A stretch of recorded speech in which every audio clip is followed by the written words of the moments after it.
Nini? Qu'en est-il? Il faut que tu m'envoies, hein? Oui. Allons-y, suivez à la CMTV.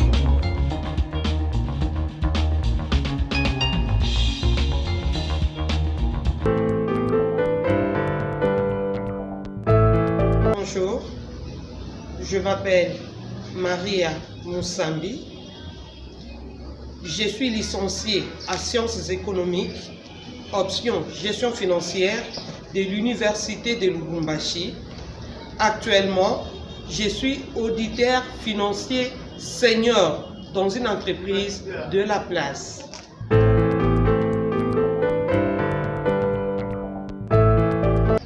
Aujourd'hui, dans notre émission Qu'en est-il? Je vais vous parler de l'origine de l'audit.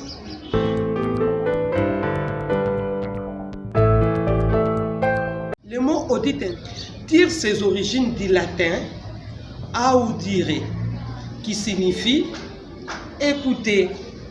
En réalité, les premières démarches de contrôle et de normalisation remontent à l'Antiquité. Déjà en 1750 avant Jésus-Christ, l'école de Hammurabi à la Mésopotamie antique ne définissait pas seulement les lois commerciales et sociales, mais aussi l'obligation d'utiliser un plan comptable, le respect des normes de présentation des écritures dans le journal, afin d'établir un rapport fiable de communication financière. Le Sumérien du deuxième millénaire avant Jésus-Christ avait déjà compris l'utilité d'établir une information objective entre les partenaires économiques. Plus tard, dès le IIIe siècle avant Jésus-Christ, les gouverneurs romains ont nommé des quaesteurs, donc les fonctionnaires du trésor public, pour contrôler les comptabilités de toutes les provinces. Ces quaesteurs devaient rendre compte oralement devant une assemblée composée des auditeurs qui approuvaient par la suite les comptes. C'est alors qu'il y a eu apparition du mot audit. Et nous pouvons dire auditer signifie écouter les différents acteurs pour comprendre et faire comprendre le système en place ou à mettre en place.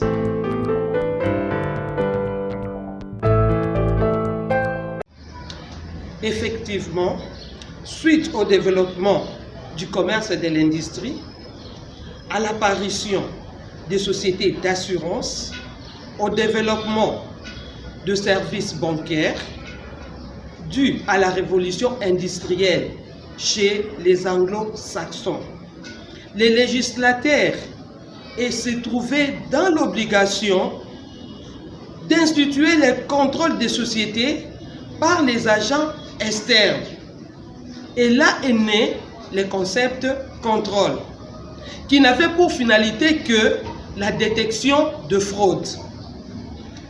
Avec le boom économique de 1929, il y a eu un accroissement de besoins en audit dans le monde des affaires, afin de divulguer les informations fiables des entreprises.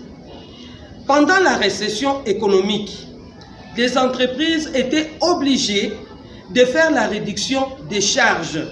Et à ce temps-là, ils sollicitaient déjà les services des cabinets d'audit externes et d'autres organismes indépendants pour bien mener leurs travaux de certification des comptes, de bilan et des états financiers. Ils devaient se livrer à de nombreuses tâches préparatoires qui rendaient leur travail vraiment fastidieux. C'est ainsi que, de commun accord et sous la supervision des cabinets d'audit externes, ils sont arrivés à confier les tâches préparatoires au personnel de l'entreprise.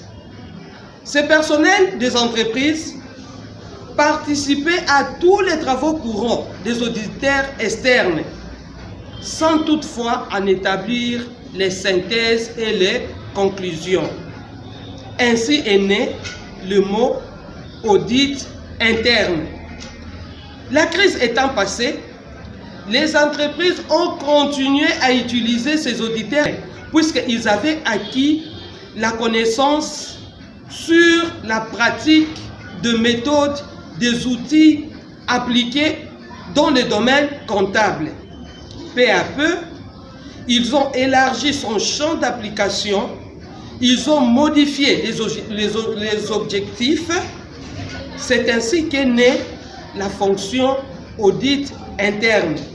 C'est une fonction jeune par rapport à d'autres fonctions traditionnelles comme la fonction production, la fonction commerciale, la fonction comptable. Et le père de l'audit interne est Larry Sawyer.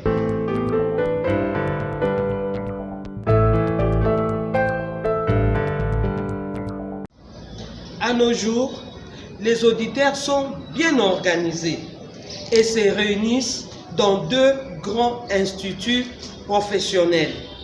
IFACI, qui signifie Institut français des auditeurs et contrôleurs internes pour le pays francophone, et IIA pour le pays anglophone. De ces deux grands instituts professionnels sont sortis les normes standards de l'audit et le code de déontologie, qui sont deux facteurs puissants qui aident tous les auditeurs à regarder vers le même sens.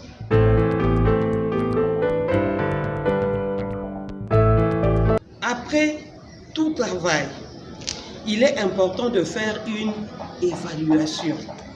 C'est ce désir d'évaluation qui a poussé les législateurs et les régulateurs à confier le contrôle des sociétés aux agents externes.